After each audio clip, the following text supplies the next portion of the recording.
This is a common tactic that abusers have. Well, they will fight you to the death to get this animal that they love so much. And then the reality is that if they get the dog, they probably don't actually want it. And if they don't get the dog, they just kind of move on to a new supply and forget about the dog. So here's an example of when I had taken my dogs and was staying somewhere safe, and my abuser was calling me nonstop, threatening me, saying all of these things, saying that they were on their way over. So I'm like, hey, I asked you not to talk to me right now.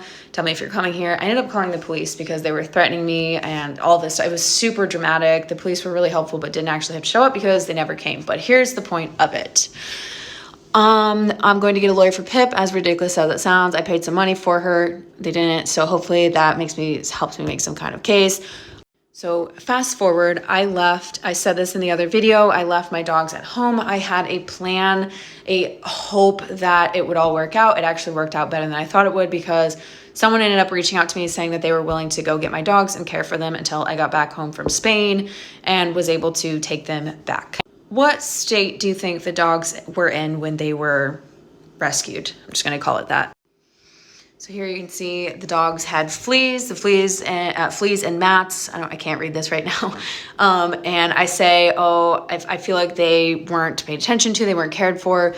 Lucy was for sure ignored. I think the fleas were in Pip's mats, everything like that. I'm angry because I knew they would not take care of Lucy, but I didn't think they would not take care of Pip. Essentially what happened, from the best that I understand, is that they had moved in the new supply and were basically, trying to do whatever they were doing with the new supply and essentially abandoned the dogs. Of course, I feel very guilty for this. I don't know what they went through at that time. I was no contact with them when they still had my dogs, so I had no information whatsoever. But again, I'm very thankful that someone was able to get them and care for them and get them back to me.